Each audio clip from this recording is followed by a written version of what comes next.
Hello and welcome back to the channel. What we're looking at today, let's get straight into it. It's none other than the Beretta PMX, is it? PMX? I'm pretty sure I got that right. Beretta PMX, I keep forgetting the name of this gun. Beretta PMX. This is from KWA under the Beretta license through Umarex. Let's get this puppy opened and you'll see a very strange looking gun here. It's well packaged. You know, what you'd expect from later KWA releases. Very straightforward. Pull the gun out there. We'll get to that in just a moment. We have a manual in here. It's quite well versed. Not as nice as like a silverback manual, but it gives you all the important bits. How to use the gun, how to use the hop-up, how to do this, that and the other. And what we got here? Problem solutions. A little bit of a troubleshooting thing there. A little PMX, I don't know, is that a sticker or just a piece of card? Not really sure on that. And you get a magazine. Nothing else in the box as far as I'm aware, unless it's hiding somewhere. Let's get the box out the way. And if you don't know what the PMX is, it's a new gas blowback SMG, well, a fairly new gas blowback SMG from KWA. And shock horror, would you know, it's built loosely around the MP9 system. Now you might see a little bit of a difference with this mag. Just taking a look here, it does. I mean, it looks like it has plastic feed lips instead of metal feed lips. The feed lips also are narrower compared to an MP9 mag. You've got an enlarged follower track or BB track. You've still got the same push button at the bottom. You have to be careful with this so you don't annihilate your feed lips. But this track has been widened compared to the usual MP9, so you can fill it even easier than you could before. You can literally fill BBs from that point to that point. So 48 round magazine. Very weird looking gun. From the initial impression, it is a little bit top heavy compared to the weight distribution on the bottom. We have a side fold in stock, very nice. And what is it? It's a gas blowback SMG, uses, you know, KWA MP9 style magazines, and it comes with a grip, which is nice. I thought that was nice. It's completely polymer apart from a few components which are indeed metal. You've got these wicked big iron sights that are metal, and the first thing I noticed about this that I don't like is how the screws protrude from the iron sights, and it's quite a sharp thing to catch and snag stuff on. You do have pistol style, let's fold the stock here so you can see this. You do have pistol style iron sights, and if we flip these up, are you going to focus? If we flip these up, we also get a set of rifle sights as well. It'll probably be the first thing that I remove. They're very big and they look very heavy. You've got rail sections on both sides and underneath. It does come with a nice grip, which isn't bad at all. That's very nice indeed, which you can take off if you don't fancy it. You have a very Beretta style, like the ARX 160, is it? The weird M4 that they did.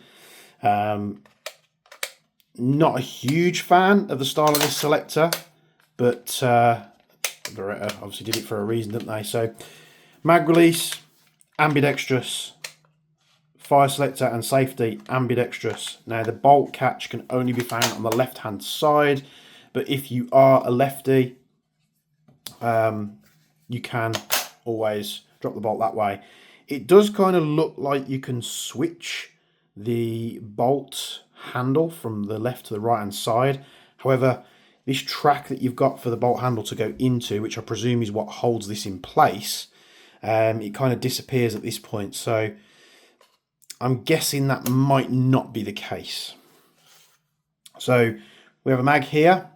It's gassed up with propane. You'll see it locks back because it's empty there.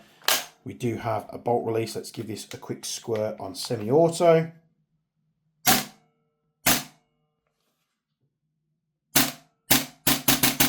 Nice and snappy. Full auto. No, not bad at all. It is a bit cooler today. So yeah, it's a bit of a weird looking gun. Not everybody's going to like it. What I'll say is I wasn't sold on the aesthetics of this thing, but I did want to pick it up. And after playing about with it, it's actually quite comfortable. It's annoying that, you know, you can't switch the grip out, which a lot of companies move to now. You know, it's just, that's becoming like a gold standard. You do have a side folder. It's not something you're going to have to add on to it after you get the replica. It does lock into place. The side folder does have like a rubber butt pad on the back there, so it won't slip. And yeah, very cool indeed. Now, the hop-up wheel is a dial. It's a huge dial that goes all the way around. So you don't need like the KWA specific tool to adjust it. And it does go from 1 to, what did it go to now? 1, 2, 3. I think it goes all the way up to like 11, maybe more. I think it goes up to like 11, and then it has an M, which I presume is max. Now, I did have to turn this quite a lot, almost all the way around to get it to hop 0.3s. So I have got some footage of this. I was shooting it the same day I was shooting the Aaron Smith and the Toxicant Sig, just to get a bit of footage for you, which we'll get to in just a moment. Now, if we wanted to take this apart, how do we do it? Now, I'm not 100% sure because I haven't messed about with this replica before, but I'm guessing we push this pin out on the front there, self-retains, and yeah, we just slide that forward and we can remove the top of it. There's a picture of the trigger, got that little piece on a spring there, which is your hammer components and bits and pieces there. Bolt release. There are some interesting mag compatibility questions which I want to answer because I've been obviously messing around with this. I've had it for, you know, a couple of weeks. So we got it to this stage. How do we then take it apart further? So I think what we do is we unscrew this. And I should have read the manual, shouldn't I? But we're just going to send it, see what happens. So we can remove this part. So that part sits on a track inside, and then this goes over it and just screws into place. So after we remove that, we can remove the sling points. We can pull the spring guide and the springs. Where have we seen that before? And I'm hoping we can pull this back, line it up with the notch. Will it come out? Not 100% sure. Oh, it was flying across the room. Luckily I saw where that went. So it is slightly spring retained, so just be careful, don't do what I just did. And then we can pull the bolt out. Now the bolt is extremely light. Now I do have to be careful because a couple of these components do want to fall out like that. Got little plastic pieces, which they don't appear to be spring loaded. Maybe it's just a bit of a buffer. Now this feels weird. It almost feels like plastic. So I'm guessing this part's metal. You got the spring guide in there, which does feel like plastic, which I think is held in by that pin just there. And the nozzle does look different to the MP9 nozzle. It's a lot bigger. It does look like it has a metal valve in there. And the nozzle itself is metal. It looks like the spring is going to be sat on the top of the nozzle. We've got a roller on the top, front and back, which is held in by pins. We have a buffer system at the top here, which is spring loaded. So as we pull the nozzle, as the nozzle hits its max travel, it's got like the slightest bit of like buffer there. I'm not sure if that's what it's meant to do or if that's used to take it apart. let's have a quick look, shall we? So, do we pull that up? I have to be careful here that I don't go losing stuff. But let's have a gander. So that can push all the way forward. So I'm guessing that's some kind of buffer for the nozzle. We might have to tap this pin on the inside out and see. Let's go a little bit further, shall we? Let's see what makes this thing tick. Now, I don't know where my hammer is, so I'm just going to... What did I do with my hammer? Don't know. Where's it gone? I think it might be downstairs.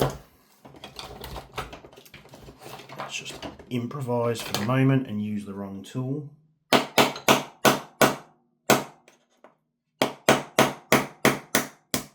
Tap that pin out. Will that allow us to remove this part? Do we have to take those plastic buffers out? Is that what's holding it in? I think so. I think that's kind of holding it in. So, okay, managed to pop that out with just a little screwdriver, and that will enable us to pull. This is looking interesting. Pull that plastic piece out. I think it definitely is plastic. It feels like plastic. So we've got a little circlip on the back there. Hopefully you can see that. So let's pop this little C-clip off. Just using a flathead, small flathead. Being very careful that it doesn't shoot across the room and that I don't stab myself in the hand. Pull that out here. That will enable us to pull the bolt out. It will, but I think we have to remove that buffer as well,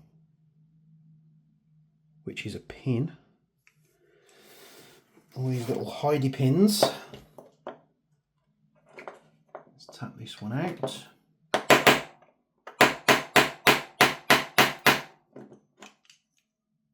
Go the other way maybe.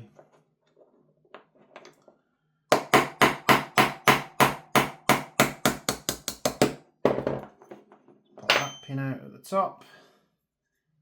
Once that pin's out, I imagine we can remove this little buffer.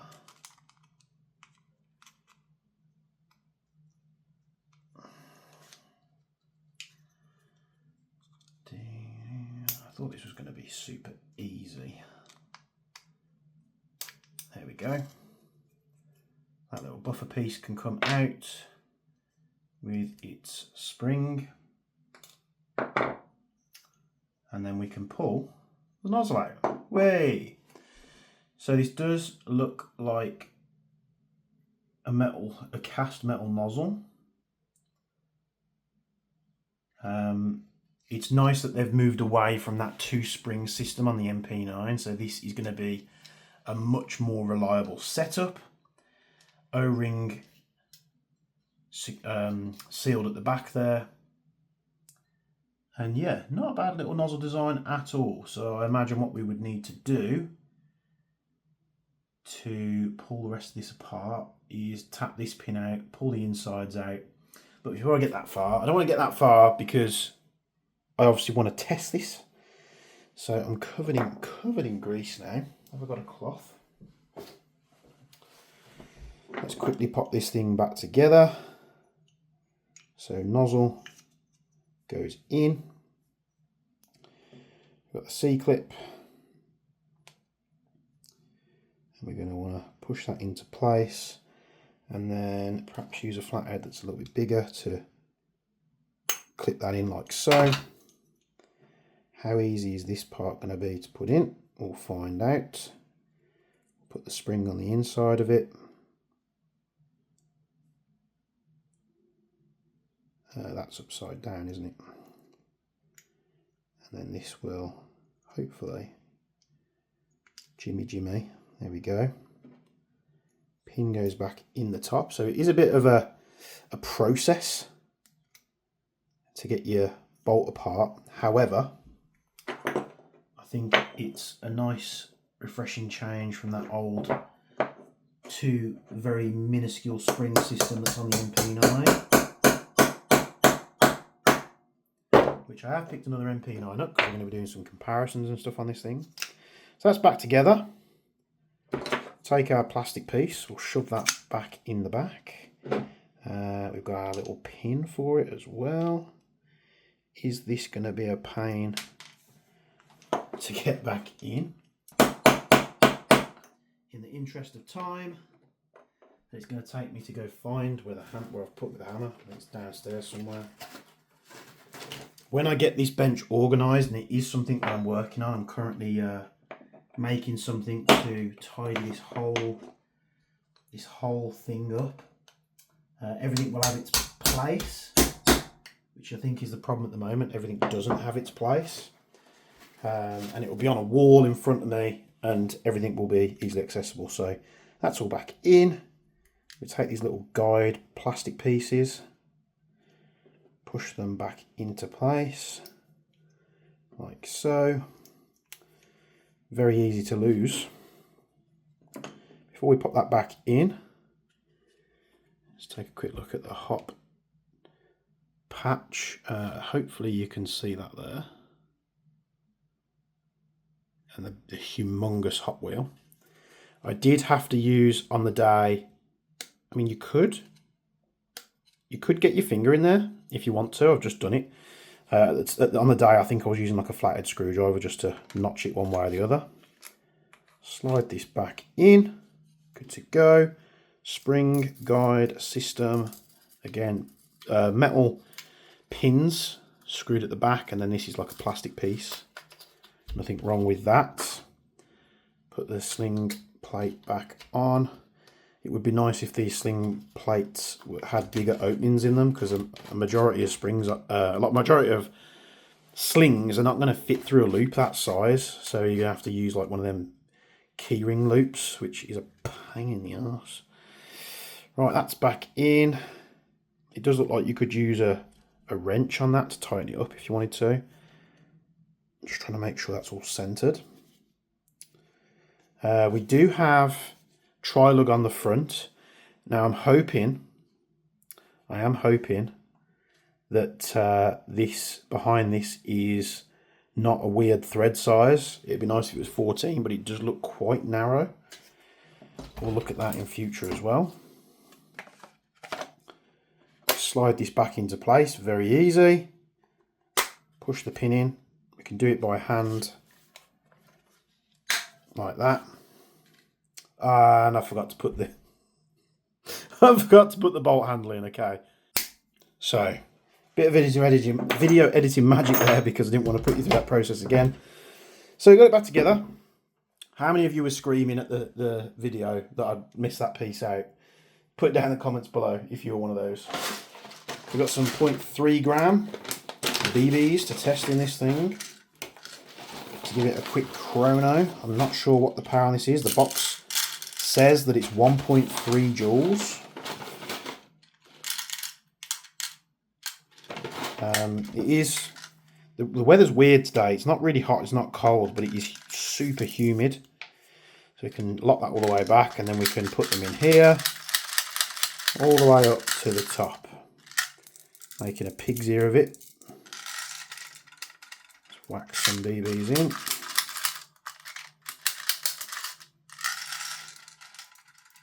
I mean, I never had a problem with my MP9 mags.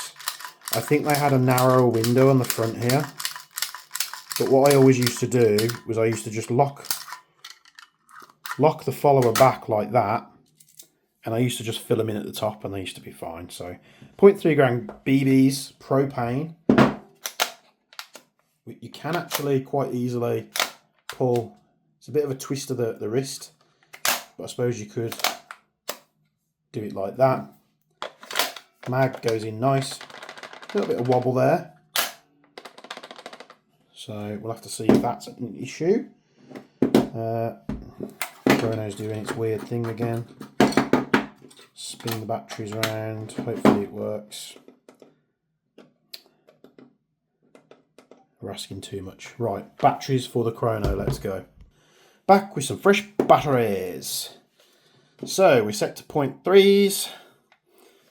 Propane, the hop is set on this. I can't remember if I was using 3s or 4s. So I'll get to that in the range testing, but I think I ran out of 4s, so I must have been using 3s. I think I was using 3s, so let's go. Semi-auto. Basically exactly what it says in the box, 1.3 joules. 1.3 joules, so 308. 1.3 joules, 305. 1.297 joules, 305.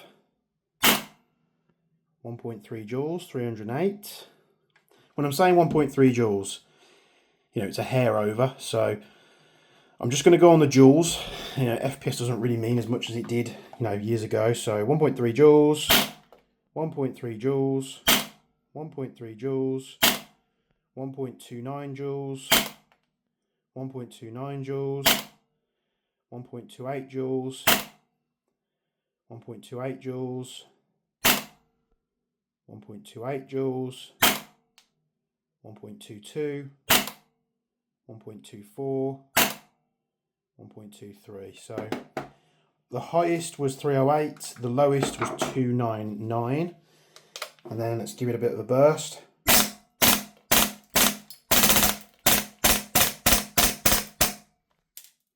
Fed all the rounds. It did spit a little bit of gas, but like I say, it's cooler in here today, and the humidity, I'm not sure if the humidity affects the propellants in the airsoft guns, but what I find is when it's really humid, they don't work as well. So perhaps some sciencey folks can let me know in the comments down below.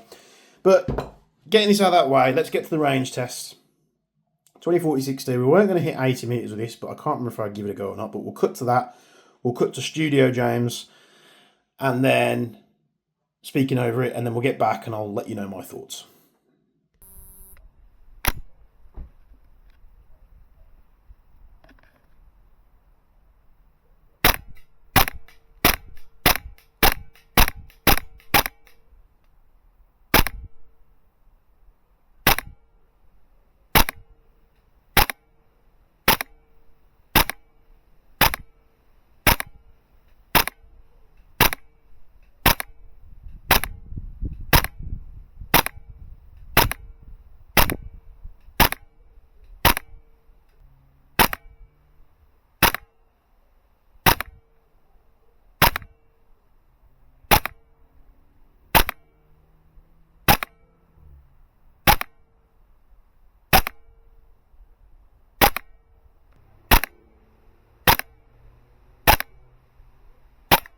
So I'm just getting to grips with the hop, so I'm having to shoot, change, and I was turning that hop all the way around. I just kept going, and it took a while, but I think you'll see in the second part that the hop is firing much better, and then we'll see what this thing can do.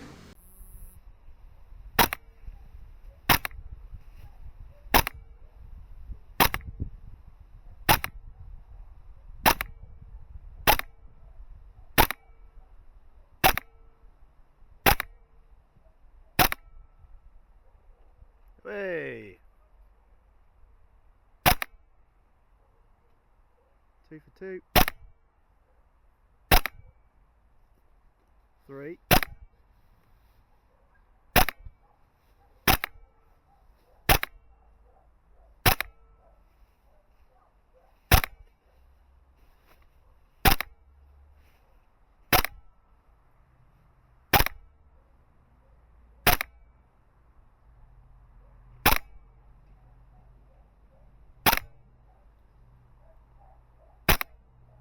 You'll see the flight path is much better. Now, you could get this even better just by maybe a couple more clicks. Watching the footage back, I saw that it still was dipping a little bit.